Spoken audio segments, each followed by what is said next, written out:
सभी साथियों को नमस्कार। स्वागत है आप सभी का आर्या आयुर्वेद फार्मेसी पर, जहां पर आपको मिलती है आयुर्वेद के शास्त्रों की शुद्ध जानकारी। हमारा प्रयास है कि जो ऋषियों का ज्ञान है, शास्त्रों का ज्ञान है, उसको इस चैनल के माध्यम से सरल रूप में, व्यवहारिक रूप में आप लोगों तक पहुंचाया जाए, ताकि आप सभी इसका लाभ उठाएं और अपने जीवन में स्वास्थ्य लाभ को पाएं। अगर आप स्वस्थ हैं तो इस चैनल के माध्यम से आप अपने स्वास्थ्य को और अच्छा कर सकते हैं। अगर आप रोगी हैं तो इस चैनल के माध्यम से जो जानकारी दी जा रही है उसको प्राप्त करके अपने आप को स्वस्थ कर सकते हैं। आप सभी से निवेदन करते हैं कि अगर आप चैनल पर नए हैं तो चैनल को सब्सक्राइब करें, वीडियो को ज़्यादा से ज़्यादा शेयर करें। पेज नंबर 437 पे पढ़ेंगे जी आज पित्तज जीर्ण जवर के लक्षण। पित्तज जीर्ण जवर के लक्षण, इसको कौन पढ़ेगा जी? कल हमने पढ़े थे जी वातज जीर्ण जवर के लक्षण। जब शरीर में संचित हुआ वात दोष उचित चिकित्सा के अभाव में धातुओं में या शरीर में सूक्ष्म रूप में चला जाता है तो उसको बोलते हैं जीर्ण जवर। तो कल हमने पढ़े थे वातज जीर्ण जवर के क्या लक्षण रहेंगे।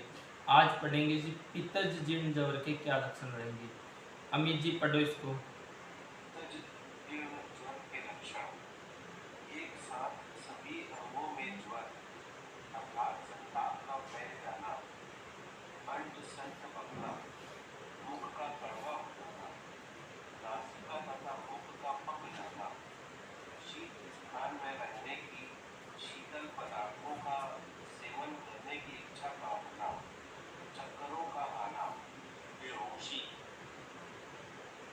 नशा सा छा जाना, बेचैनी, पतली टट्टी का होना, पित्त की कड़वी अर्थात उल्टी का होना, धूप में रक्त का निकलना, खट्टी डकारों का आना, शरीर पर लाल लाल चपटों का निकलना, त्वचा, नेत्र, मुख, नाखून तथा मल मूत्र में पीला या हरापन दिखाई देना, पतला का निकलना, श्वास में दुर्गंध का आना तथा प्यास का अधिक करना, ये पित्तज ज्वर के लक्षण रहेंगे।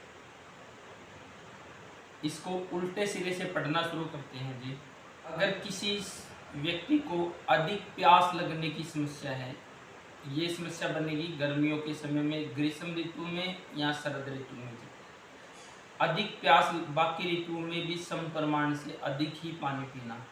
अधिक प्यास लगना और शरीर पित्त का है और ये सिम्टम लॉन्ग टर्म से चला जा रहा है, तो इसका मतलब है कि शरीर में पित्त का जीर्ण जवर है जी। पित्त का जो जवर है वो जीर्णावस्था में चला गया है। श्वास में दुर्गंध का आना, जब अंदर पित्त का द्रव गुण बढ़ा होगा तो श्वास में फिर दुर्गंध आएगी।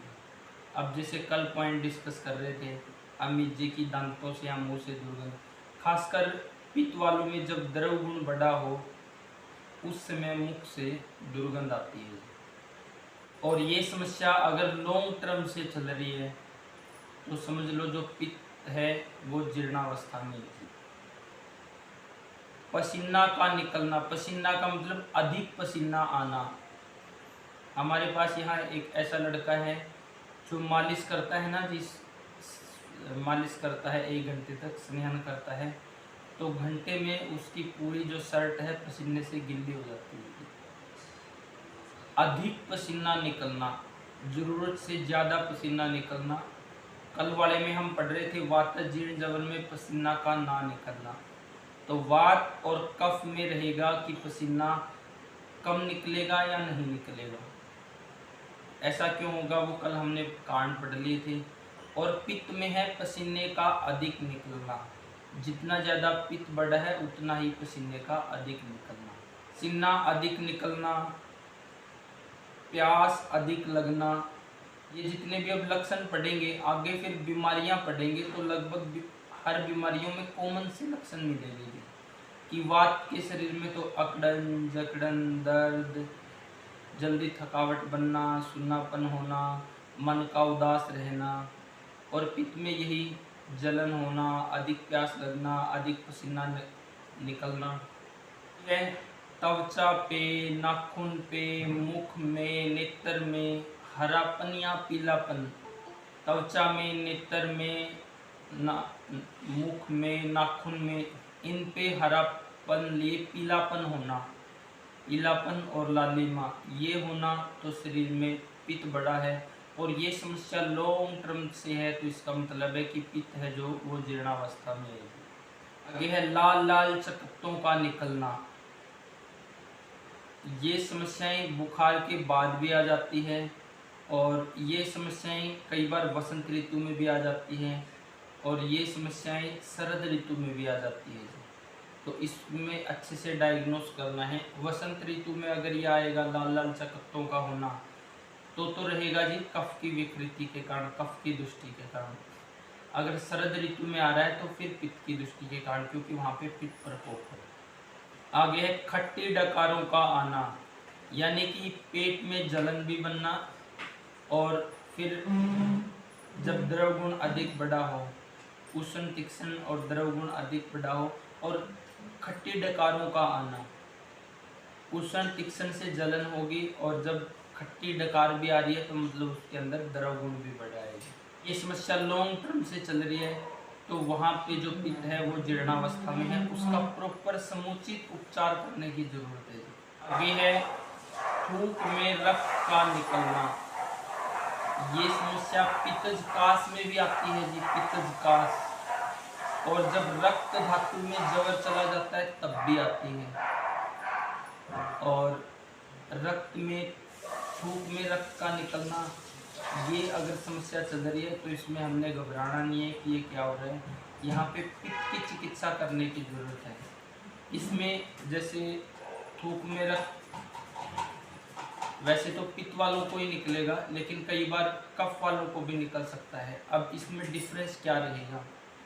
पित्त वालों में जो रक्त निकलेगा वो गर्म होगा जी, और वात वालों में जो रक्त निकलेगा वो अंदर आमता, कफ वालों में वो अंदर आमता बढ़ने के कारण है, तो वो शीतल रहेगा जी। तो ये डिफरेंस रहेगा दोनों में।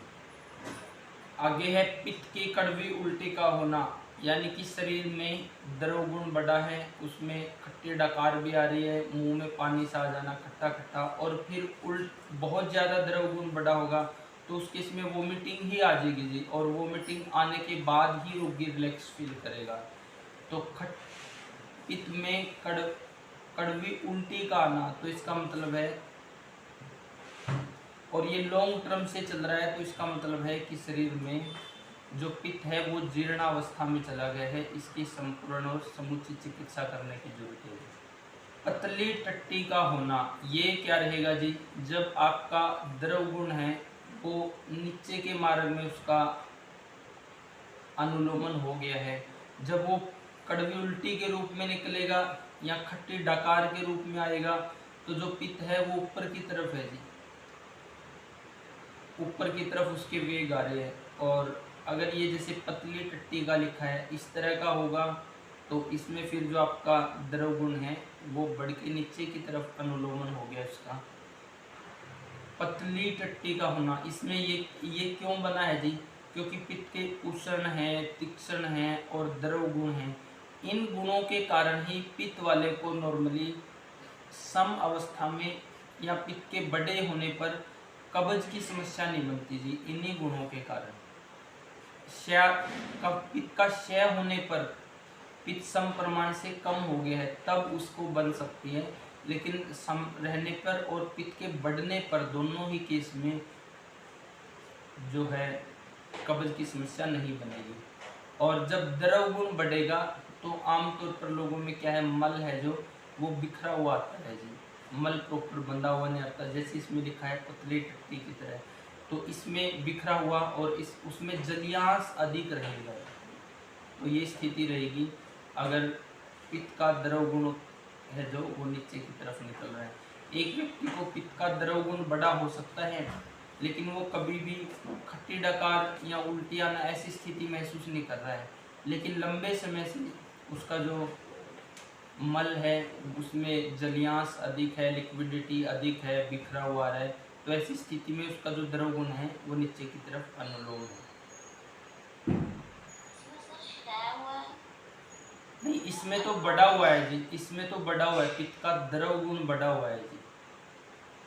एक तरह से एसिड है जी। अब एसिड तो हर चीज को तोड़फोड़ करेगा, मल का तोड़फोड़ है, इसलिए मल पानी की तरह निकल रहा है, मतलब बिखरा हुआ मल निकला और जलियांश अधिक है इसमें।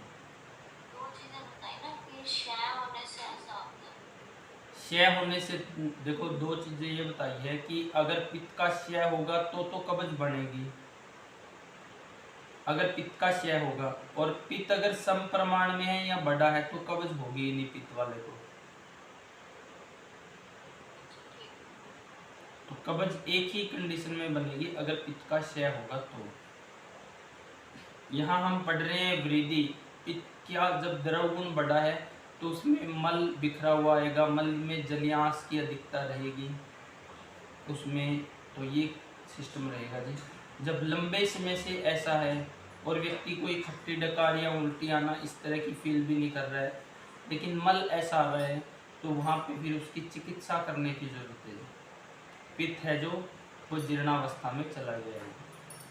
ये है चक्रों का आना, बेहोशी और नशा सा छा जाना तथा बेचैनी रहना, ये चारों एक तरह से मिले जुले हैं।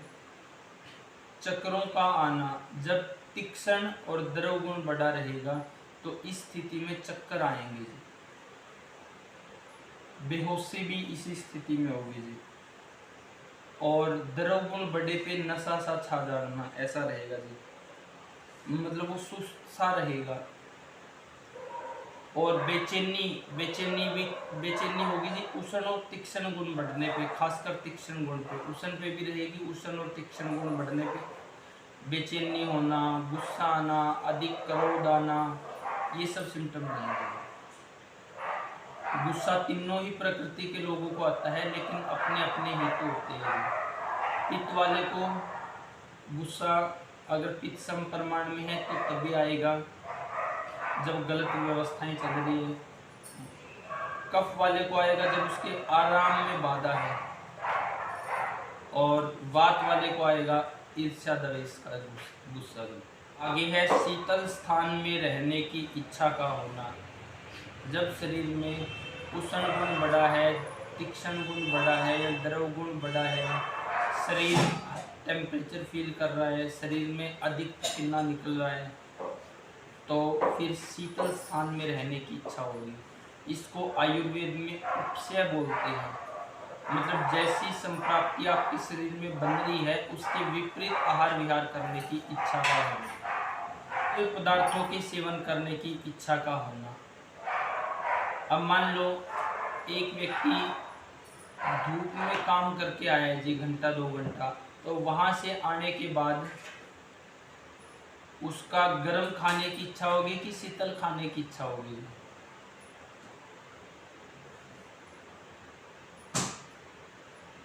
कोई भी साथी बताओ जी। ठंडा खाने की इच्छा होगी। कोई व्यक्ति बाहर गया है, बारिश आ गई है, भीग गया है, ठंडी हवाएं चल रही है, सर्दी लग रही है, तो ठंडा खाने की इच्छा होगी कि गर्म खाने की इच्छा होगी? गर्म खाने की इच्छा होगी। जाने अनजाने में हम वैसे भी गुणों को बैलेंस करने की कोशिश करते हैं जी।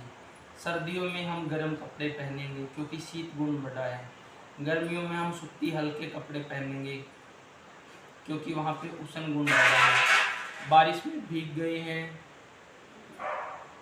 तो वहाँ पे सर्दी लग रही है, तो हम उष्ण आहार विहार की इच्छा करेंगे। अगर गर्मी लग रही है, लू लग रही है, या गर्मी से आए हैं तो वहाँ रेस्ट करने के बाद फिर शीतल की इच्छा होगी। तो ये गुणों को बैलेंस करना ही चिकित्सा है, और जाने अनजाने में हम गुणों को बैलेंस करने का प्रयास करते भी हैं। पित्त वालों के लिए हम पढ़ रहे हैं, पित्त जवर होगा या पित्त की समस्याएं होंगी तो उसमें उसका शीतल स्थान पे रहने की इच्छा होगी, गर्मी उसको अधिक लगेगी। सर्दियों में भी उनको सर्दी नहीं लगती जिसको पित्त का उष्ण तीक्ष्ण गुण बढ़ा हो। और शीतल पदार्थों को खाने की इच्छा का होना। शीतल मतलब जिनका नेचर शीतल है, खाना ठंडा करके खाना ऐसा नहीं, जिनका नेचर शीतल है, जैसे कि नारियल पानी, जैसे कि दूध को गर्म करने के बाद शीतल होने पे पीना। कफ और वात वालों को जब उनके गुण बढ़े होंगे तो उनको गर्म स्थान पे रहने की इच्छा होगी, धूप सेकने की इच्छा होगी, उष्ण आहार विहार करने की इच्छा होगी, तो कफ और वात में इस तरह से रहेगा। तो इसको उपस्या बोलते हैं कि जैसा अंदर संप्राप्ति बन रही उसके विपरीत आहार विहार करने की इच्छा का होना। ये है नासिका तथा मुख का पक जाना। यहाँ पे केवल 2 ही चीज़ों का लिखा है, तो शरीर के किसी भी अंग विशेष का पक जाना या मैक्सिमम शरीर का पक जाना। कई रोगी ऐसे आते हैं जिनके गाल है वहाँ पाक हो जाता है जी। कई रोगियों को नाक में पाक हो जाता है, नासिका में तो लिखा ही है। कई रोगियों को मुख में पाक हो जाता है, कई रोगियों को गुद मार्ग पे पाक हो जाता है। तो अंग विशेष में कहीं भी पाक होना, पाक मतलब पक जाना, रेडनेस वहाँ पे होना और उसमें जलन की प्रतीति होना। खासकर डेंगू के बाद, बुखार के बाद या शरद ऋतु में जो बुखार आता है उसमें अगर उल्टी सीधी चिकित्सा लेते हैं लोग तो उसके बाद पाक बनता है जी। मतलब नाक भी उसकी थोड़ी पक जाएगी, मुख भी पक जाएगा या अंग विशेष भी। और पिछली बार अभी जो 22 में डेंगू चला था शरद ऋतु में, इस समय जो बुखार चला था, लंबाई चल रहा था, उसमें जितने भी लोगों ने एलोपैथी दवाइयाँ ली जल्दी के चक्कर में, सबको पाक बन रहा था जी, अंग विशेष में कहीं ना कहीं, क्योंकि पित्त का जबर था, पित्त का समय था और वहाँ पे गर्म एलोपैथी दवाइयाँ, और वो भी केवल ज़बरदस्ती दबाने का काम कर रही है जी। तो वहाँ पे लोगों को पाक बन रहा था। अगर आप लोगों ने भी किसी ने चिकित्सा कर रहे हो उस समय देखा हो तो मैक्सिमम रोगियों में ये समस्या थी। तो यहाँ पे एलोपैथी चिकित्सा का किस तरह से साइड इफ़ेक्ट है, वो गुणों के आधार पे साइड इफ़ेक्ट है। ऐसे ही नहीं बोल देना कि जिसका साइड इफ़ेक्ट है, वो ऋतु के हिसाब से साइड इफ़ेक्ट है, गुणों के हिसाब से साइड इफ़ेक्ट है। अब आपको समझ आ ही गया होगा कि बुखार में एलोपैथी दवाई लेना कितना खतरनाक है।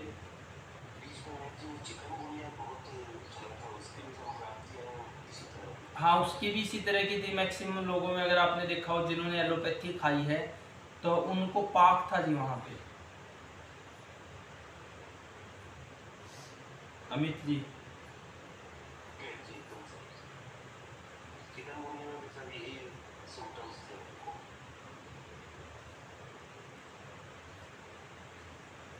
आगे है जी मुख का कड़वा होना। इस पित्त बड़ा है और पित्त जीर्णावस्था में है तो व्यक्ति ऐसी समस्या फील करेगा।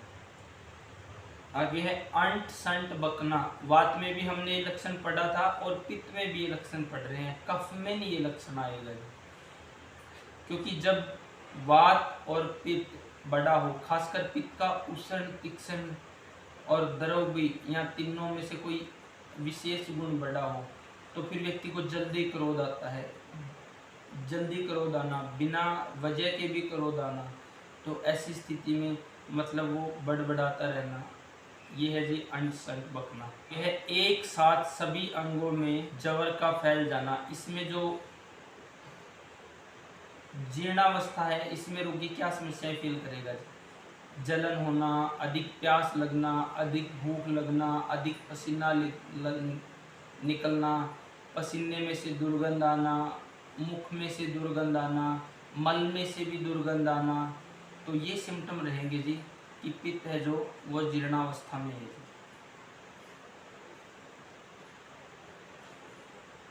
तो अगर हम मैक्सिमम रोगियों में इस तरह के सिम्टम फील कर रहे हैं तो वहाँ पे पित्त है जो जीर्णावस्था में है। अकेला केवल मेडिसिन देने से या उस व्यक्ति की 10-15 दिन चिकित्सा कर देने से वो व्यक्ति ठीक होने वाला नहीं है जी। पहले इस तरह के व्यक्ति में दीपन पाचन अच्छा करना है, फिर इनको शोधन चिकित्सा करनी है, खासकर स्नेहन स्वेदन। और अगर एसिडिटी ऊपर की तरफ भी है, द्रव गुण खट्टी डकारें आना या वोमिटिंग हो रहा, तो वमन भी करा दो और विरेचन भी करा दो। जब तक प्रॉपर विरेचन नहीं करेंगे तो पित्त की शांति होने वाली नहीं है। तो यहाँ पे 15 दिन तो जी दीपन पाचन में ही लग जाएंगे, फिर इसको शोधन चिकित्सा करनी है और फिर बाद में इसको शतावरी जैसी शीतल और बल्य औषधियाँ देनी है। तो इस तरह की चिकित्सा रहेगी।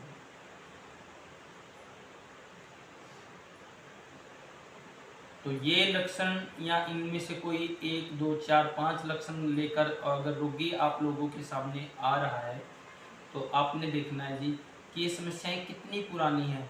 ये जितनी पुरानी है तो ये जीर्णावस्था में है जी।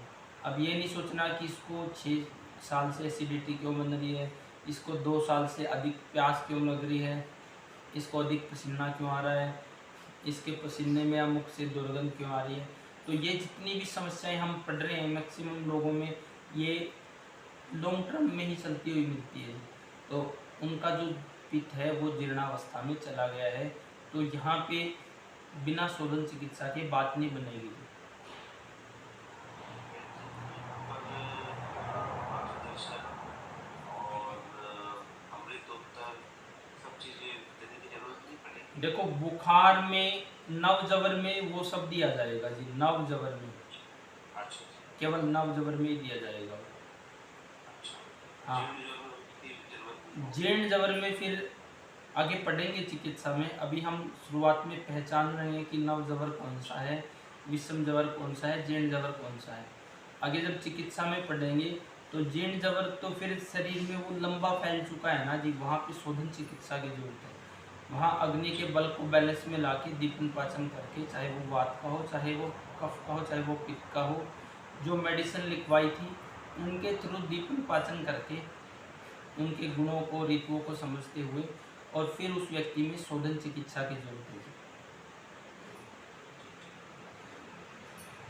अब मान लो एक व्यक्ति को हर दूसरे तीसरे दिन वोमिटिंग हो रही है और उसमें कड़वा पित्त निकल रहा है, पित्त, और उसमें आपने शोधन समन चिकित्सा दे दी है तो भी आराम नहीं मिल रहा है, तो उस व्यक्ति को शोधन चिकित्सा करवाना अनिवार्य है।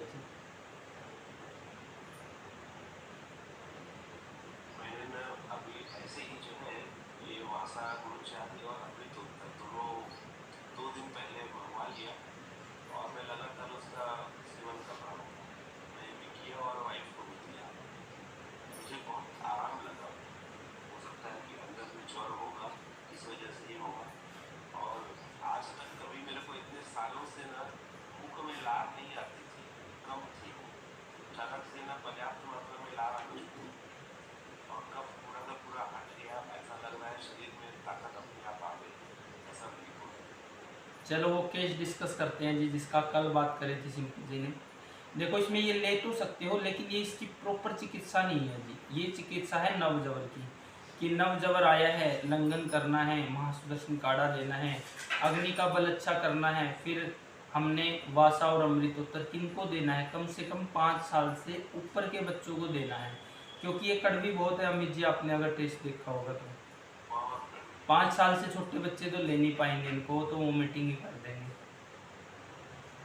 तो 5 साल से, हाँ जी, मेरी वाइफ ने लिया उसको, तो उसको आधे घंटे के अंदर में इतनी कफ वाली और इतने पित्त वाली वो मीटिंग हो गई। पूरा का पूरा बोली मेरे को तब अच्छा लग रहा है, तो और करूँगी और उल्टी आएगी तो और करूँगी, ऐसा बोलती है। तो ये उचित है। अगर 1-2 समपरिमाण में वो मीटिंग 1-2, 2-4 हो रहा है तो सामान्य है जी। 2-4 विरेचन हो रहा है तो वो भी सामान्य है। अति अगर हो रहा है किसी चीज़ का तो वो गलत है, वो करनी नहीं है, अपने आप हो रही है तो अच्छी बात है जी। अपने आप हाँ जी, करने की जरूरत नहीं पड़ती। हाँ जी। तो वासा गुलुचादी और अमृतोत्तर दिया जाएगा जी अग्नि प्रदीप्त होने के बाद, उसके बाद देना है। जैसे कि आपको बताया था कि वासा का काम है जी संपूर्ण शरीर में रक्त में जो विकृतियां आई हैं उनको हटाना जी, रक्त की शुद्धि करना वासा का मुख्य काम है। वासा के बारे में एक श्लोक आता है 3रे अध्याय में चिकित्सा स्थानों की, कि जहाँ है वासा वहाँ है जीवन की आशा। कि अगर आप रक्त पित्त की किसी भी बीमारी से परेशान हो, रक्त पित्त मतलब शरीर के किसी भी हिस्से से ब्लड निकलना, या शरीर में, ये तो हो गया रक्त पित्त, या शरीर में कहीं भी रक्त की दुष्टि है, चाहे वो कैंसर रूप में है या किसी भी रूप में है, तो जब तक वासा है तब तक आशा जीवन की बनी रहेगी। तो वासा का मुख्य काम है जी रक्त की अशुद्धि को हटाना, रक्त के इन्फेक्शन को हटाना जी, इसका मेन काम है। बुखार में जो इसको दिया जाता है वो रक्त शुद्धि के लिए ही दिया जाता है जी। और अमृतोत्तर का काम है जबर की संप्राप्ति को भंग करना जी। तो ये है इसके कार्य। इसको आप एक सप्ताह वैसे भी ले सकते हो ठीक ठाक, लेकिन बुखार में नव जबर वो है जो कभी कभार बना है, उसमें पहले 2 दिन 3 दिन लंघन करके जब अग्नि में बल आ जाए तो आप वासा और अमृतोत्तर लोगे ना जी, तो एकदम से शरीर में मतलब ऐसे करंट सा आएगा जी, शरीर में इस तरह से एक्टिवनेस आ जाएगी। अगर पहले 2 दिन शरीर में आलस है, थकावट है, शरीर जकड़ा हुआ है, दर्द है, तो उन ऐसा देखा है जी रोगियों में कि 1 दिन की खुराक लेने से वासा और अमृतोत्तर की बोलते हैं कि सब छूमंतर हो जाता है जी। तो ये प्रभाव है जी वासा का। अभी वो केस डिस्कस करते हैं जी। इसको हम केवल समस्या के हिसाब से डिस्कस कर रहे हैं जी कि भाई इस तरह की समस्या थी। 2 और आए हैं जी, 2 स्क्रीनशॉट, और उनमें देखोगे इनकी जो समस्या के लिए दवाई शुरू करी थी तो वो 31 मई को शुरू करी थी जी, और आज हुई है 8 मई, यानी कि 8-9 दिन ही हुए जी।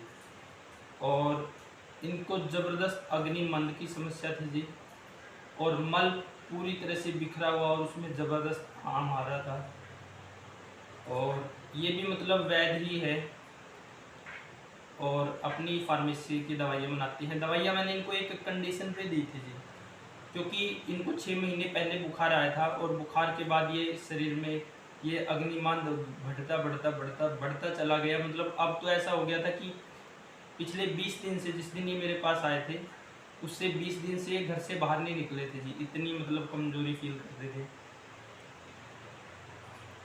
और ये दवाइयाँ भी ले चुके थे, अपनी जो दवाइयाँ बनी हैं या दूसरी फार्मेसी की या जो इनके पास वैद आता है, तो बात बन ही नहीं पा रही थी जी। फिर किसी BMS डॉक्टर से इन्होंने वो करवा लिया जी, स्नेहन स्वेदन और बस्ती, उसमें इनको चंदन वाला लाक्षादी तेल की बस्ती दे दी। उससे क्या हुआ कि आम और ज़्यादा बढ़ गया जी, क्योंकि अग्निमंद में और शीतल तेल की बस्ती दे दी।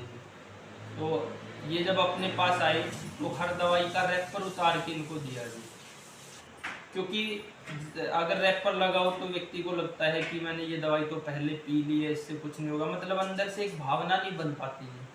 अब सभी का रेफर उतार के दिया तो इनको लगा कि क्या पता क्या होगा, हालांकि दवाइयाँ वही थी, बस फार्मेसी का फर्क था और कॉम्बिनेशन का रस उसके हिसाब से इनको दिया जी।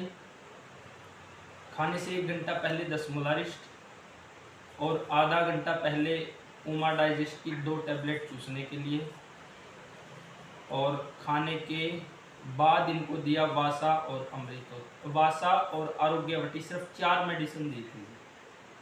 और जो समस्या इनको 6 महीने से चल रही थी वो 6 दिन में ठीक हो गई। अब 10 मोलारिस्ट ने दीपन पाचन अनुलोमन का काम किया, दीपन पाचन का किया, खासकर अनुलोमन इनको पहले ही था, आम ज़्यादा निकला था, मल बिखरा हुआ और पतला आ रहा था।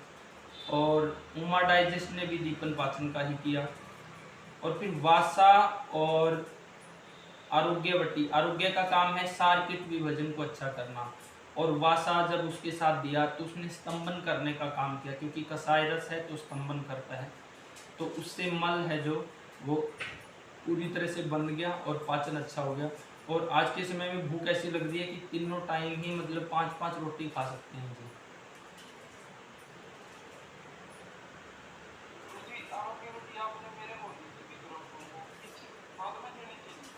नहीं, इनको अलग टाइप से दी थी, आपका कोई और सब प्राप्ति होगी वहाँ पे। हाँ, नहीं, आपको 10 मूला के साथ दी होगी। इनको क्या था, यहाँ पे मल बांधना था इनको। आपको ऐसी समस्या तो नहीं थी कि मल में आम आ रहा था, आम तो नहीं था मल में, इनको अलग अलग टारगेट से दी थी, अलग उससे। तो ये 4 दवाइयाँ दी थी जी, और 4 दवाइयों से ही दीपन पाचन अच्छा हो गया। अब फिर कल परसों जैसे आखिरी कमेंट में पढ़ोगे तो अब दोबारा इनको दवाई बेची थी। वो 15 दिन की दी थी और 5 ढक्कन दवाई लिया, शायद वो 10 मूला जल्दी खत्म होगी, और अब इनको 1 महीने के लिए दी है जी। अब इनके शरीर में पूरी तरह से बल आ जाएगा जी। तो यहाँ पे वासा ने आरोग्य के साथ मल को बांध दिया, क्योंकि कसाय रस स्तंभन का काम करता है, और उसने दीपन पाचन को अच्छा किया। और इसमें ऐसे भी किया था कि पहले 2 दिन केवल दशमूला और उमा डाइजेस्ट ही दी थी, उसके बाद ये दोनों शुरू कराई थी वासा ग्लूचादी और आरोग्यवर्धनी होती। क्योंकि शरीर में अगर वात बढ़ा हो आरंभिक स्थिति में ही कसाय रस देने से वो कई बार और बढ़ जाता है जी। तो 1-2 दिन का बैलेंस बना के जब पहले वाली दवाइयाँ एडजस्ट होगी तो फिर ये वासा और आरोग्यवर्धनी वटी दी थी। और ऐसे ही सिंपल जी के पिताजी के केस में किया था कि उनको पहले यही दे के दशमूला आरोग्य जो भी दिया था चित्रक आदि दीपन पाचन करके फिर ये वासा दी थी। और वासा ने एक काम और किया कि जैसे जो ज्वर की संप्राप्ति चल रही थी, जो अंदर मंद मंद ज्वर फील हो रहा था, टेम्परेचर में थर्मामीटर में देखो तो ज्वर नहीं आ रहा था, लेकिन अंदर से फील हो रहा था, तो वो भी निकल गया, क्योंकि वासा का काम था रक्त के इन्फेक्शन को खत्म करना। अभी तक जो पढ़ा है, किसी भी साथी का कोई सवाल जी? कफज ज्वर के लक्षण, इसको और पढ़ दो अमित जी। कफज जीर्ण ज्वर के लक्षण, इसमें जो लक्षण पढ़ेंगे ना जी, मैक्सिमम लक्षण आपको वही मिलेंगे जो ये ड्रामा चला था उसके समय थे। पढ़ो जी।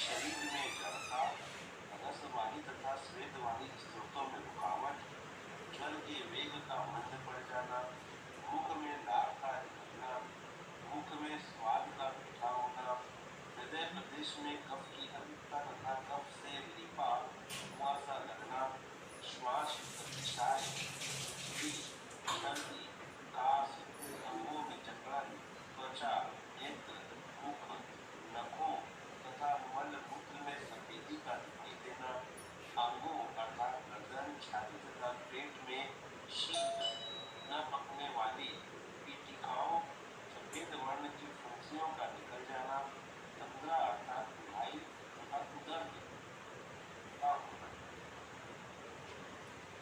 इसमें है जी, अगर किसी व्यक्ति का कफ का शरीर है और लंबे समय से अग्निमंद चल रहा है और उसमें अरुचि है, अरुचि कब होगा? जब अग्निमंद है। अग्निमंद है तो अंदर से भरा हुआ है और खाने की इच्छा ही ना होना, चाहे सामने कितने ही अच्छे पकवान रखे हो। तो जैसे अग्निमंद हम पढ़ रहे हैं, कफ में अग्निमंद अलग कारण से होगा जी, वात में अलग कारण से होगा और पित्त में अलग कारण से होगा जी। तो दीपक जी पित्त में अग्निमंद किस कारण से होगा और क्या चिकित्सा रहेगी, जो अभी तक हमने पढ़ा और सीखा और समझा है?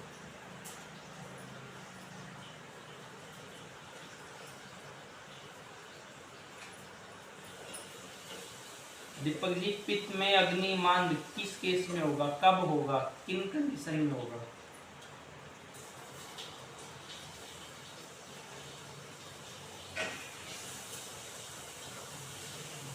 दीपक को नहीं पता है जी, दीपक बोल नहीं रहे हैं। मनीष आप बताओ कि पित्त में अग्निमंद कब और किस केस में होगा?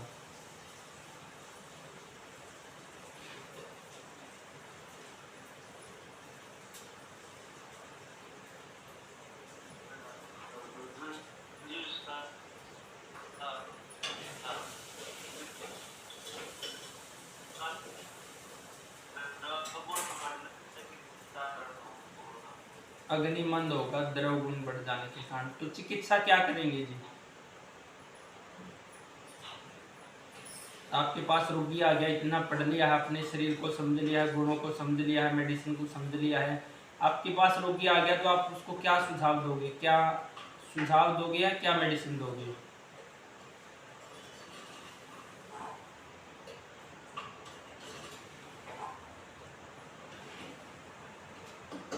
कारण तो इन्होंने ठीक बताया है। सीमा जी बताएंगे कि इस केस में क्या मेडिसिन देंगे उनको।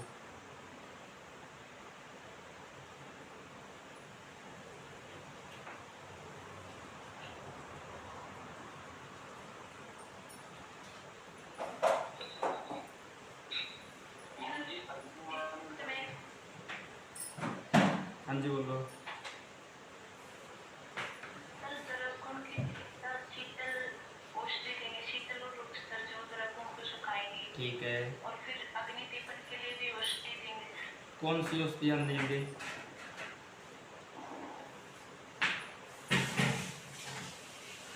जो लिखवाई थी पित्त के द्रवगुण के समय। हाँ जी, तो उसकी तो मेरे को ध्यान नहीं है। ठीक है। दीपक जी आप बताओ। पता है कि पहले क्या हाँ हाँ, लाइन ऑफ ट्रीटमेंट का पता है, ठीक है। दीपक जी आप बताओ कि औषधियाँ क्या क्या देंगे पित्त वाले में अगर अग्निमंद है तो?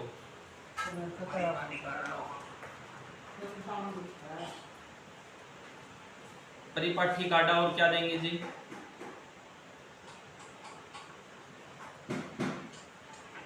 दीपक जी एक ही दवाई से ठीक हो जाएंगे? नहीं गुरुजी, तो फिर क्या देंगे? मुझे नाम नहीं याद। फिर आप पढ़ते नहीं हो, स्वाध्याय नहीं करते हो, फिर आधी अधूरी जानकारी के साथ चिकित्सा करोगे तो क्या फायदा होगा? दूसरी शायद कोई दूसरा के नाम से। वृक्षोलादि गुण, और क्या देंगे? ये एक दवाई तो इसलिए याद है कि हम बार बार परिपाठी का जिक्र करते हैं। और क्या देंगे इसमें? वासा दे देंगे कुछ। वासा वासा वासा वासा दे सकते हैं, ठीक है। और क्या देंगे? और एक मेन दवाई और लिखवाई थी जब पित्त के बारे में पढ़ रहे थे, तो अभी तक वो नहीं बताया जी किसी ने भी।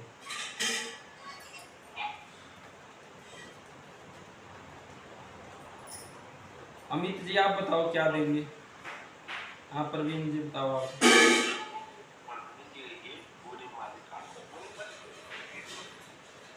हाँ जी, बुनिम्बादी इनको देंगे जी। खाने से पहले बुनिम्बादी काढ़ा और खाने के बाद परिपाठी और गोक्षुरादि।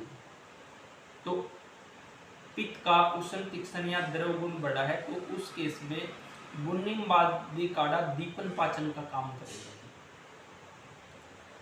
और वो जो परिपाठी और गोक्षुर है वो मूत्र प्रवृत्ति को अच्छा करके बढ़ा के वो आपके द्रव गुण को निकालने में हेल्प करेगा। वो मूत्र प्रवृत्ति को भी अच्छा करेगा और मल प्रवृत्ति को भी अच्छा करेगा। तो दोनों ही माध्यम से वो द्रव गुण को हटाने का काम करेगा। तो बुनिम्बादी और आपका ये परिपाठी और गोक्षुर आदि जैसे। हाँ जी,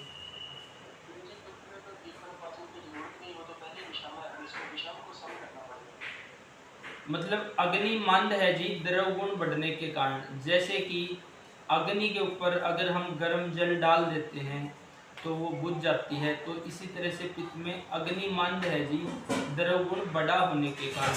अगर अकेला उष्ण तीक्ष्ण गुण बड़ा होगा तो अग्नि तीक्ष्ण होगी जी, लेकिन जब द्रव गुण अंदर एसिड बढ़ जाएगा तो वो भी अग्नि को मंद करेगा जी, अधिक मात्रा में बढ़ा हुआ एसिड। जैसे कि अगर आप यज्ञ में जब घी डालते हो एक एक चम्मच तो अग्नि बढ़ती चली जाती है, लेकिन एक साथ पूरा टीन डाल दोगे मात्रा अधिक बढ़ जाएगी उसकी तो बुझ भी जाएगी अग्नि।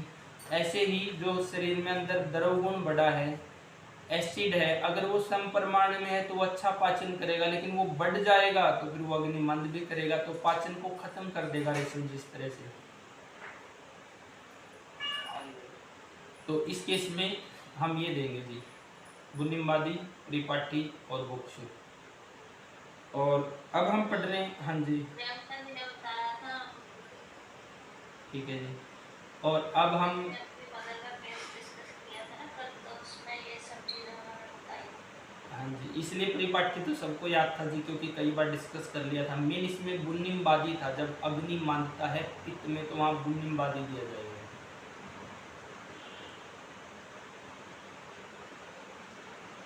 अब हम पढ़ रहे हैं जी कफज जवर के लक्षण। अगर कफ में अग्नि मंद है तो क्या देंगे जी?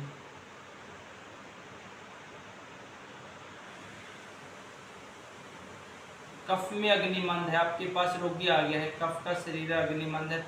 हाँ जी, वो तो गर्मियों में देंगे, सर्दियों का टाइम है तो फिर क्या देंगे जी? ठीक है, और क्या देंगे इसके अलावा? पूरा लाइन ऑफ ट्रीटमेंट बताओ, जैसे मैंने इनका एग्जांपल दिया था अभी जो स्क्रीनशॉट भेजा, इनको खाने से पहले मैंने 10 मूला दी, क्यों दी उसका ये कार्य था। फिर इसमें उमा डाइजेस्ट दी, क्यों दी उसने ये किया। फिर बाद में जो मेडिसिन दी उसने ऐसे किया।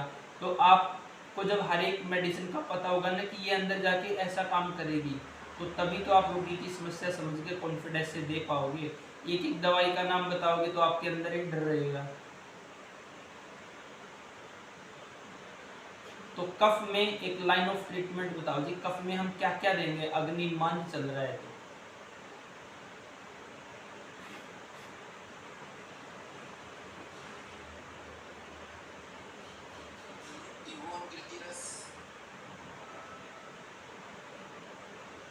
पहला द्रव्य में नहीं आएगा वो तो वहाँ के क्लेद को उसको हटाने के लिए, हालांकि करेगा वो अग्नि को अच्छा, लेकिन अग्नि दीपन द्रव्यों में नहीं आएगा वो। रेशम जी या अमित जी आप बता दो कि कफ में क्या लाइन ऑफ ट्रीटमेंट रखेंगे? कफ का रोगी आ गया तो क्या करेंगे, उसको क्या देंगे? आपकी कंडीशन में व्यक्ति अग्नि मान्यता में होंगी। आदमी मौजूद है, उस कंडीशन में जो है वो इसलिए मोटापा है, स्थूलता रहेगी और इन गुणों पे तो चिकित्सा बाद में होगी जी, पहले तो हमने राहत देने के लिए दीपन पाचन करना पड़ेगा। हाँ जी, क्या करते हैं जी? ठीक, प्रॉपर। हाँ जी, ठीक है। और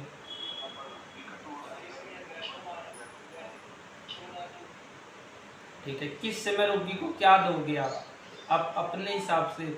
जैसे मैंने इनको ये समझ के दिया कि मैं 1 घंटा पहले 10 मूलारिष्ट दे रहा हूँ, तो तब तक वो पचेगी। उसके मुख में जैसे इन्होंने लिखा, अच्छा वो तो बात हुई थी कि मुख का टेस्ट भी इनका बिल्कुल ख़त्म था, जैसे अमित जी बोल रहे हैं, तो 2 दिन में ही सुधर गया जी मुख का टेस्ट भी। तो मैंने ये सोच के दिया कि मैं 1 घंटा पहले 10 मूलारिष्ट दे रहा हूँ, तब तक उसका पाचन होगा, घंटे तक खाने का टाइम होगा, तब तक वो अच्छे से पच के अग्नि को अच्छा कर रहा होगा, या वो आधे घंटे में पच जाएगा। आधे घंटे बाद मैं उनको उमा डाइजेस्ट दे रहा हूँ, वो चूसेंगे तो तब तक अग्नि और प्रदीप्त हो जाएगी। तो मैंने इस योजना के साथ उनको दवाई, पहले वाली दवाई दी है कि वो अग्नि पे कैसे काम करेंगे। तो आपको सिलेक्टेड 1-2 ऐसी दवाई बताओ कि उनके कार्य क्या है, ताकि वो भोजन से पहले उनकी अरुचि हट चुकी हो। जब अरुचि हटेगी तभी तो वो खाएगा जी। कुछ को दिया जा सकता है ठीक है। और पाटोल दवाइयाँ पटोल अग्नि इसके लिए नहीं देंगे जी, इसको बाद में देंगे खाने के। अग्नि दीपन का काम नहीं करेगा पटोल। पटोल रक्त की शुद्धि करेगा और रक्त धातु की अग्नि को अच्छा करता है। पेट की अग्नि पे विशेष काम नहीं देगा जी पटोल का।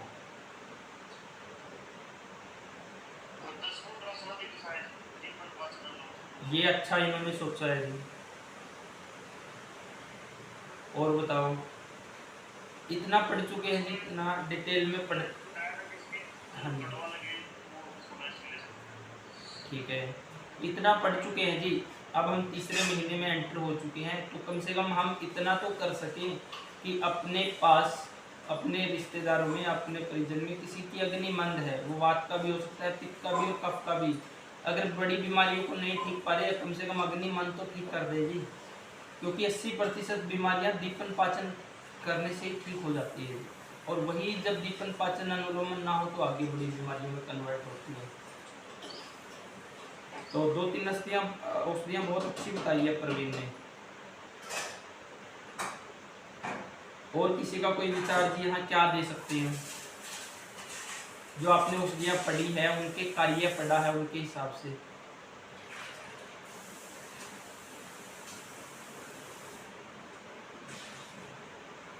अगर मुझे देना पड़े इस कंडीशन में तो मैं क्या दूंगा वो सुनो जी।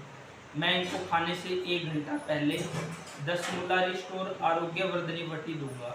वात वाले में मैंने आरोग्यवर्धनी वटी नहीं दी है, लेकिन यहाँ दे दी। और 10 मूलारिष्ट की जगह 10 मूल रासनादी भी दे सकते हैं जी हम। तो 2 ऑप्शन तो ये हो गया जी कि खाने से 1 घंटा पहले 10 मूलारिष्ट और आरोग्यवर्धनी वटी। आरोग्य यहाँ पे क्यों दी है क्योंकि सार पित्त को अच्छा करती है, दशमूला अग्नि को दीपन करेगी। जब वो खाएगा और उसका पाचन होगा तो पचते समय उसको समस्या नहीं होगी जी। और इनको खाने से आधा घंटा पहले चित्रक आदि वटी चूसने के लिए देंगे।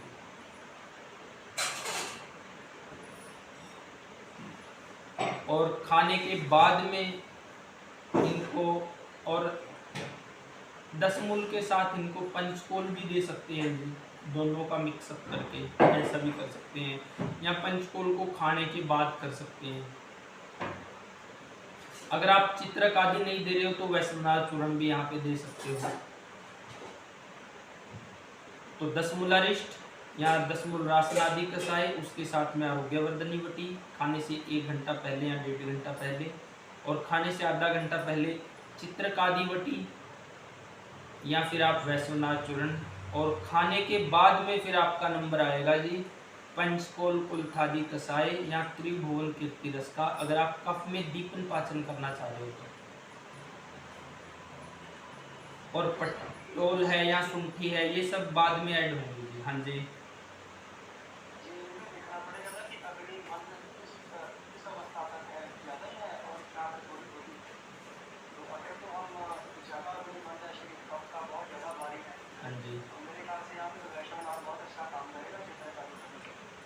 आपकी प्रैक्टिस वैश्वनाथ पे अच्छी है जी, इसलिए आप दावे के साथ वैश्वनाथ बोल रहे हो, अच्छा रहेगा वो भी। और वैश्वनाथ को आप शहद के साथ दोगे कफ वाले के लिए और ज़्यादा उत्तम रहेगा जी, क्योंकि शहद रुक्ष है और उसके अंदर के आम के कफ को हटाएगा। पानी के साथ भी दे सकते हो, लेकिन अग्नि को प्रदीप्त कर रहे हो तो पानी के साथ उतना अच्छा नहीं है, तो शहद के साथ ज़्यादा कारगर रहेगा।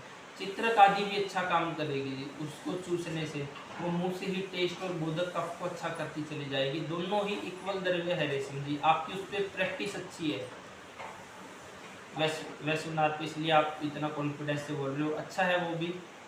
और उसको शहद के साथ दोगे तो ज़्यादा बेटर है जी। और उसको हम इसमें भी दे सकते हैं, वात में भी। अगर वात में दे तो हम घी के साथ देना पड़ेगा, लेकिन वात में उसकी बजाय जो हमने देखा है उमा डाइजेस्ट को अगर आप दोगे तो वो ज़्यादा कारगर रहेगा।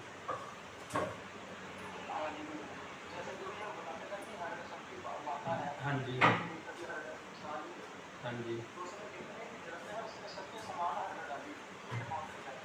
वैश्वनाथ में, हाँ जी, हाँ जी,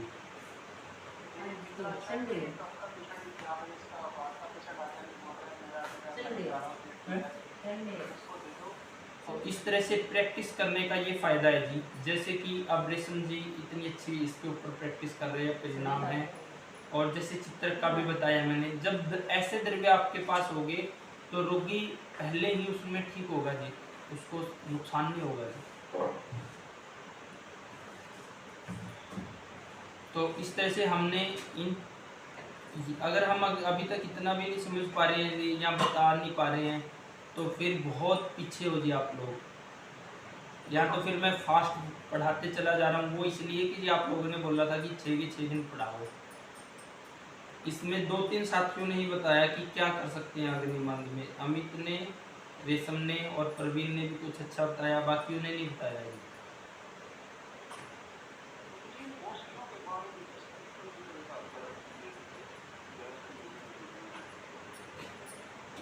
औषधियों के बारे में जब आप भाव प्रकाश को पढ़ोगे ना जी, तो भाव प्रकाश में द्रव्यों के गुण हैं। जैसे कि अगर आप चित्रक के बारे में पढ़ोगे तो चित्रक का काम है दीपन करना जी, प्रदीप्त करना अग्नि को। अग्नि जब प्रदीप्त होगी तभी तो पाचन होगा।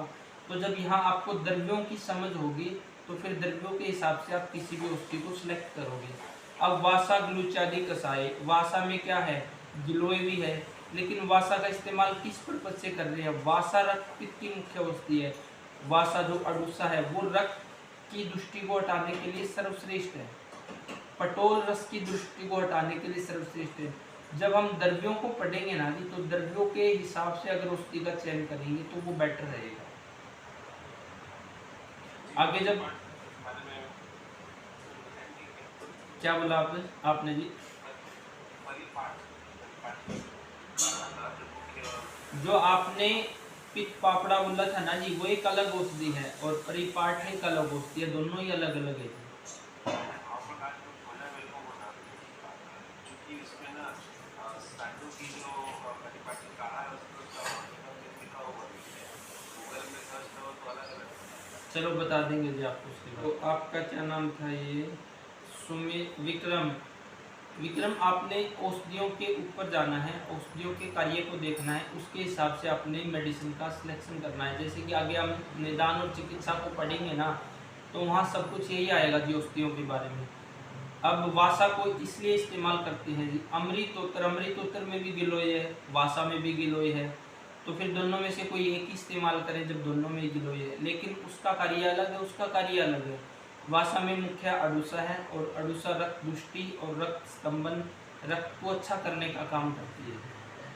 तो आपने द्रव्यों के गुणों को समझना पड़ेगा, फिर उसके हिसाब से आप मेडिसिन को इस्तेमाल करोगे तो वो ज़्यादा बेटर रहेगा।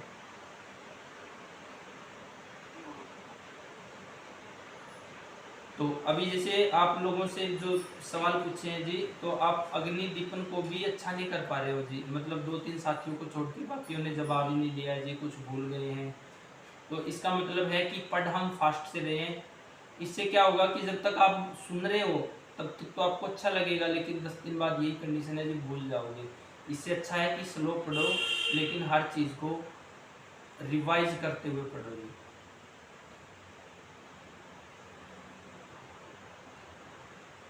ऐसे तो एक साल में ख़त्म हो जाएगी पढ़ के जी अष्टांग हृदय, लेकिन फिर यही सवाल कि उसमें क्या करें क्या करें, ऐसे फंसे रहोगे तो फ़ायदा नहीं है जी। फिर पढ़ भी लिया है लेकिन पूरी तैयारी भी नहीं हुई है, फिर फंस जाओगे जी बीच में। उससे अच्छा है कि ना पढ़े, कि कम से कम गलत ट्रीटमेंट तो ना करें। बहुत साथियों को ऐसे देखा है कि फास्टली पढ़ लिया है, कोई नोट्स नहीं बनाए, बस सुन लिया है। सुनते रहो तो अच्छा लगता ही है, लेकिन बाद में भूल जाते हैं जी। अब टाइम लगाया है, काम शुरू करते हैं तो फंस जाते हैं जी वो। तो इसलिए धीमा पढ़ो, लेकिन उसको अच्छा करते चले जाओ जी। अब पढ़ने के लिए इतने वीडियो हो गए, शायद मेरे हिसाब से तो ऐसा कोई भी साथी नहीं होगा जी जिसने अभी तक सारे वीडियो सुन लिए हो। केसेस डिस्कस करेंगे तो जल्दी समझ में आ जाएगा। ऐसे इनको याद रखना थोड़ा सा मुश्किल है, बट केसेस अगर याद करते रहेंगे, दशमूला के बारे में तो याद रहता है, और चीज़ें कभी याद रहेंगी ना अगर हम केसेस, जैसे आज कल एक केस डिस्कस, आज 2 केसेस डिस्कस हुए। कल कौन सा केस डिस्कस हुआ था जी? कल प्रियंका जी ने अपने मदर, अच्छा, प्रियंका जी ने, ठीक है ठीक है। वो केस, इस तरह से तो हमारे को पता चलेगा। हाँ वो केस डिस्कशन भी चलता रहेगा। और आप अगर नोट्स बन गया है ना जी, फिर केस डिस्कशन में तो वो एक तरह से पूरी तरह से बैठ ही जाएगा। अब आज केस डिस्कशन कर लिया हमने, अगर इसको अरुचि को ही अगर हम 10 दिन बाद बीच में बिना कुछ भी पूछे अगर दोबारा पूछे तो बहुत से साथी फिर भी फंस जाएंगे जी। तो नोट्स बनाना और साथ में केस डिस्कस करना, तो दोनों ही चीज़ें ज़रूरी है। ऐसा मत सोचना कि जी एक बार पढ़ लिया है तो हम डॉक्टर बन जाएंगे या वैद्य बन जाएंगे। प्रियंका जी अब 2 साल से पढ़ रही है जी।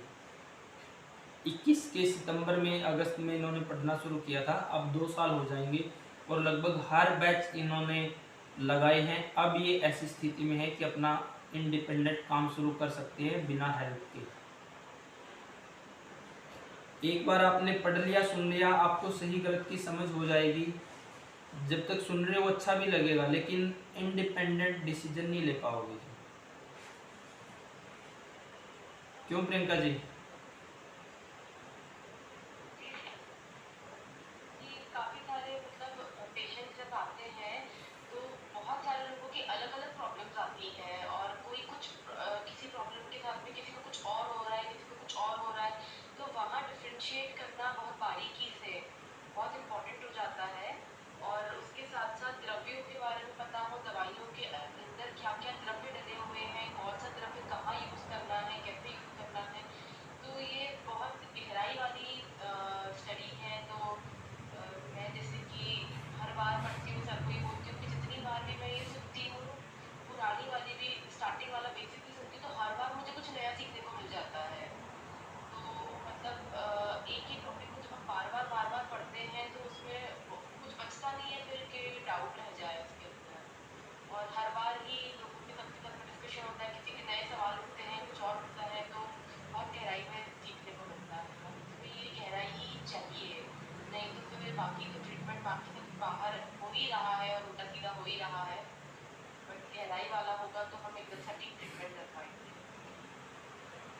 जैसे कि इनका लगभग अच्छे से क्लियर है जी, और ये पेशेंटों को डील भी करते रहते हैं, डिस्कशन भी। पेशेंट को डील किया तो उसमें फिर हम डिस्कस करते हैं, जैसे शाम की क्लास में भी डिस्कस करते हैं कि ये पूछेंगे कि जी ऐसे ऐसे एक केस है, इस केस में ये समस्याएं हैं, तो हम इसमें क्या संप्राप्ति समझें, और फिर संप्राप्ति के हिसाब से हम क्या इसमें औषधियों का चुनाव करें। फिर शाम वाली क्लास में तो मतलब हम बहुत आगे हैं जी, और उसमें ज़्यादातर साथी प्रैक्टिकल करने वाले हैं। जैसे सुधीर है, अगर आप जानते हो, योगेश है, या फिर मनिंदर है, अब जैसे, या फिर देवेंद्र की सिस्टर है, घर वाली है, तो ये सब ऐसे हैं जो डिस्कशन करने वाले हैं और केस भी मतलब पकड़ रहे हैं। और वहाँ पे हम डिस्कशन करते हैं कि जी आज ये केस मुझे मिला है, इसमें ये समस्याएं हैं। इसमें पहले तो हम संप्राप्ति को कैसे समझें कि हो क्या रहा है। जब हम ये समझ लेंगे कि हो क्या रहा है चिकित्सा, तो फिर उसके हिसाब से करेंगे। और इन्होंने तो कई बैच लगाए हैं। सुधीर को अगर आप में से बहुत लोग जानते हैं, उनका इतना अच्छा इसलिए है कि उनको, जैसे वो हमारे पास ही है इधर पंचकुला में, सुधीर और योगेश, उनको कई बार पढ़ाया है जी एक एक चीज़ को, तब जाके उनका इतना अच्छा बेस क्लियर हुआ है। जितनी फास्टली हम पढ़ रहे हैं ना जी, जब तक आप सुन रहे हो तो अच्छा तो आप लोगों को लगेगा, लेकिन मुझे नहीं लगता है कि 2-4 को छोड़ के कि आप किसी व्यक्ति को किसी भी समस्या में अच्छे से केवल गाइड भी कर सको, केवल समझा सको, क्योंकि इतना फास्टली जिन्होंने पढ़ा है कोई भी कामयाब नहीं हुआ जी। इसलिए बीच में ये कहा था कि हफ्ते में हर तीसरे दिन के बाद एक दिन का गैप डाल लेंगे, क्योंकि जो शुरू वाला बैच किया था उसमें तो जी हम 5 दिन ही पढ़ा रहे थे सप्ताह में, 2 दिन का गैप रख देंगे ताकि 2 दिन में पूरा रिकवर हो जाए। क्योंकि यहाँ पे ये डिफरेंस बहुत मैटर करता है। जैसे कि अब सर ने बताया कि सुधीर और योगेश सर के पास रहते हैं, वहीं पे पेशेंट भी आते हैं, देखते हैं, उनको प्रैक्टिकल नॉलेज साथ साथ हो रही है, तो वहाँ पर वो बहुत जल्दी पकड़ लेते हैं। अब जैसे मैं हूँ, मैं हाउस वाइफ हूँ, मैं घर में ही हूँ, मैं सिर्फ पढ़ रही हूँ, मेरा प्रैक्टिकल नॉलेज नहीं, इसलिए मुझे इसको इतनी बार पढ़ना पड़ा क्योंकि प्रैक्टिकली मैं नहीं देख पा रही हूँ चीज़ों को। तो बहुत इंपॉर्टेंट है इसके अंदर कि मतलब बेसिक वाला, शुरुआत वाला अगर हमारा क्लियर होगा, उसको बार बार हम रिपीट करेंगे, बार बार समझेंगे गहराई में, तो जाके अब जाकर के मैं शाम वाली बैच में उस स्टेज पे आकर के पहुंची हूँ। मैं पिछले 3 साल से पढ़ रही हूँ, बेसिक्स ही पढ़ रही हूँ पिछले 3 साल से। तो तब जाकर के क्लियर हुआ, क्योंकि हम उतना प्रैक्टिकल नॉलेज, जिन लोगों को प्रैक्टिकल नॉलेज की कमी है, जो पेशेंट्स नहीं देख रहे, उनको बहुत गहन अध्याय की हमें बहुत ज़्यादा ज़रूरत है। तब जाकर के ये बहुत अच्छे से क्लियर होगा। और क्योंकि मेरा ये होता था प्रॉब्लम कि मैं क्लास के बाद में एक्स्ट्रा टाइम देके नहीं पढ़ पा रही, तो इसलिए बहुत इंपॉर्टेंट है कि क्लास के बाद एक्स्ट्रा टाइम देके आप पढ़ेंगे तो मेरी तरह आपको इतनी बार रिपीटेशन की ज़रूरत नहीं पड़ेगी। और जैसे आपने आपने क्लास में पढ़ लिया जी, लेकिन आपने कॉन्फिडेंस तो तभी है ना जब आपने अपने आसपास के लोगों को ठीक किया। जैसे वो शिखा जी के हस्बैंड को डेंगू था, वो ठीक किया, वहाँ से आपके अंदर कॉन्फिडेंस आया। या फिर एक केस वो देखो जो आपके शायद कौन जानकार थे, वो जिज्जा जी थे या कौन थे, जिया जी को हाई फीवर था, तो उनका प्रॉब्लम ठीक नहीं हो रहा था, दवाइयों से एकदम बहुत ज़्यादा प्रॉब्लम पड़ रही थी, एलोपैथी ले रहे थे वो बीच में, तो उनको ट्रीटमेंट किया। ये डेंगू का पेशेंट ठीक उनको करा, और उसके सबसे पहले, तो उसके पहले इन दोनों से पहले अपना जैसे फीवर आया बेटे को या खुद को, तो वहाँ से शुरुआत करी कि फीवर में एलोपैथी बिल्कुल नहीं लिया। और सबसे इंपॉर्टेंट मतलब वही होता है ना, हम पढ़ रहे हैं कि ज्वर सबसे इंपॉर्टेंट है, और सबसे बेसिक कारण, बेसिक बीमारी तो वही है, कुछ भी होगा सबसे पहले ज्वर आएगा। तो उसमें जब हमने ट्रीटमेंट स्टार्ट किया तो धीरे धीरे काफ़ी कॉन्फिडेंस आया। और अब जैसे कि व्याख्यान देना, इधर उधर बताना सब लोगों को, और प्रेजेंटेशन बनाए हुए हैं मैं अपने फैमिली में और सब जगह लोगों को प्रेजेंटेशन भी देती हूँ, बेसिक चीज़ों के बारे में बताती हूँ, और बाकी जगहों बाहर भी बताती हूँ। तो उन सब चीज़ों से बार बार जब हम इस चीज़ में घुस जाते हैं और दिन रात बस यही हम कर रहे होते हैं, तो बहुत मतलब कॉन्फिडेंस आता है, प्रैक्टिकल नॉलेज हमको गेन होता है, और थ्योरी एंड प्रैक्टिकल दोनों साथ साथ जब चलते हैं तो बहुत अच्छा कॉम्बिनेशन होता है। आपने शास्त्र को पढ़ लिया, लेकिन आपके पास पेशेंट ठीक करने का प्रैक्टिकल नहीं था। लेकिन जिन रोगियों को आपने समझाया तो उनको समझाने का तरीका अच्छा था, इसलिए तो वो दवाइयाँ ले पाए थे। अब शिखा के हस्बैंड की बात करें कि प्लेटलेट्स इतने डाउन थी, इतना हाई टेम्परेचर था, इतना दर्द था, उसने उस समय तक आपका प्रैक्टिकल नहीं था, लेकिन आपकी बात को क्यों सुना? क्योंकि आपने समझाया अच्छे से। अगर आपने किसी चीज़ को अच्छे से पढ़ा है और सामने वाले को समझाया प्रैक्टिकल, तो तभी हो पाएगा ना। ऐसे ही मतलब जितने भी केस आपने पकड़े तो समझाया आपने सब लोगों को अच्छा, प्रैक्टिकल भले ही उनमें पहली बार हो रहा था,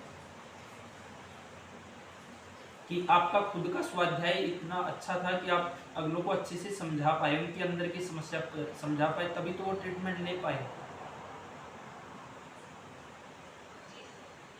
तो समझाने के लिए बस वही है कि हमें मतलब इन सब चीज़ों को बहुत गहराई से हम समझेंगे, तभी हम उन चीज़ों को समझा पाएंगे। तो इन सब चीज़ों को समझना, एक एक चीज़ को सर एक एक चीज़ को इतनी बारीकी से बताते हैं, एक एक पॉइंट को एक्सप्लेन करते हैं, तो उन सब चीज़ों को इतनी गहराई में और बाद में उन सब चीज़ों पर सोचना, विचार विमर्श बहुत ज़्यादा ज़रूरी है कि और एक दिमाग में पिक्चर तभी बनेगी जब उनको वापस हम पढ़ेंगे, वापस उसके बारे में सोचेंगे और ऑब्जर्व करेंगे आसपास में, तो दिमाग में एक पिक्चर भी बन जाती है कि हाँ इसमें ये प्रॉब्लम हो रही है, ये सब प्रॉब्लम हैं, ये कारणों से हो रही है। पिक्चर तभी बनेगी जब हम उसको गहराई में रिपीट करेंगे, पढ़ेंगे, स्वाध्याय करेंगे। शाम की क्लास में तो कई बार ऐसा होता है जी कि हम केवल एक ही श्लोक को पढ़ते हैं, एक ही पहरे को पढ़ते हैं और डिस्कशन इतना लंबा हो जाता है कि उसमें पढ़ा तो सिर्फ थोड़ा सा जी, लेकिन डिस्कशन ही ज़्यादा रहा। अगर प्रियंका जी कल परसों पीछे 2-3 दिन की जो क्लास लगाई है, एक दिन तो हमने केवल वो अपतंत्रक वाला ही पढ़ा, फिर चर्चा इतनी होगी वहाँ पे, उससे पहले भी वो अध्याय कई दिन से ही चल रहा है जी, उसमें चर्चा इतनी हो रही है। तो यहाँ पे स्लो जितना पढ़ेंगे जी हम, जितना स्लो और जितना ज़्यादा चर्चा करेंगे। अब आप लोग तो सामने से कोई बोलते ही नहीं है जी, कई बार बोलने पे पूछते हैं जी क्लियर हो गया, वो जवाब भी देरी से आता है। अगर क्लियर हो गया तो बोल लो, नहीं हुआ तो सवाल करो जी। तो बहुत फास्ट हम पढ़ रहे हैं जी। हाँ जी।